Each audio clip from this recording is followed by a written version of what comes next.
சகலத்தையும் படைத்து ஆளுகை செய்து கொண்டிருக்கிறதான சர்வ வல்லமையுள்ள இயேசு கிறிஸ்துவின் நாமத்தினாலே என்னுடைய வாழ்த்துக்களை தெரிவித்துக் கொள்வதோடு, இந்த நாள் உங்கள் அனைவருடைய குழப்பங்களும் தீருகிற, அத்தோடு உங்களுடைய ஜெபங்களுக்கு பதில்களை பெற்றுக்கொள்ளுகிற இனிய நாளாக இருக்க வேண்டும் என்பதாக நான் வாழ்த்துகிறேன்.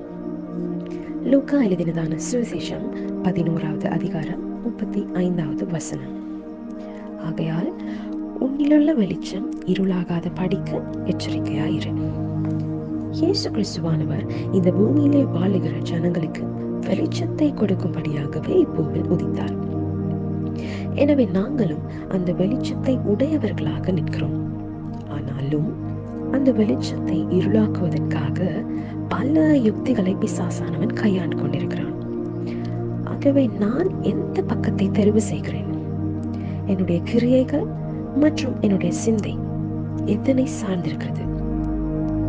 இயேசுவானவரிடத்திலிருந்து பெற்றுக்கொண்ட அந்த வெளிச்சத்தை இருளாக்காத படிக்க பாதுகாக்கின்றதா, அல்லது அந்த வெளிச்சத்தை இருளாக்குவதற்குரிய காரணிகளை வைத்திருக்கிறதா?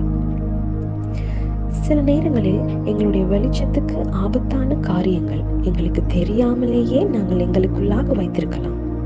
இன்னும் சில நேரங்களிலே என்னுடைய வெளிச்சத்தை இந்த காரியம் இருளாக்குகிறது என்று நன்கு தெரிந்திருந்தும் கூட அதனை அகற்றிக் கொள்ளாமலும் இருக்கலாம். நான் வெளிச்சத்தில் நிற்கிறேனா அல்லது இருளுக்குள் நிற்கிறேனா? வெளிச்சத்தை பாதுகாப்பதற்குரிய வேலைகளை செய்கிறேனா அல்லது இருளுக்குள்ளாக கடந்து செல்லக்கூடியதான வேலைகளை செய்கிறேனா? சற்று சிந்தித்து பார்ப்போம்.